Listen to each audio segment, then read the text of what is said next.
Christmas వచ్చిందంటే చాలు ప్రతి ఇంటి ముందు ఒక తార తలుక్కున మెరుస్తుంది. Jungle bells, Santa Claus, Christmas tree, cakes, stars సందడి చేస్తాయి. క్రిస్మస్ పండుగ అంటేనే ఒక సందేశం. ప్రేమతత్వమే క్రీస్తు తత్వం. క్రిస్మస్ పండుగపై స్పెషల్ రిపోర్ట్.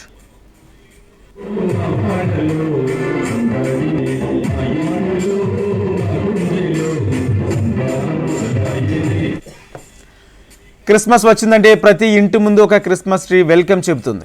ప్రార్థనా మందిరాలతో శాంతి సందేహాలు వినిపిస్తాయి. క్రీస్తు జననం సమయంలో ఆకాశంలో ఒక ధృవతార మెరిసిందట. అందుకే క్రైస్తవ సోదరులు ఇంటి ముందు స్టార్ పెడతారు. క్రీస్తు పుట్టిన పశువుల పాకలో ఉండే అశోక చెట్టుకి ప్రతీకగా క్రిస్మస్ ట్రీ పెడతారు. క్రీస్తు జననం ఒక సందేశాత్మక ఘట్టం. అప్పటి దురాచారాల్ని రూపుమాపి సమతత్వం నింపడం, పేదవారిని ఆదుకుని సహాయం చేయడం క్రీస్తు సూక్తి.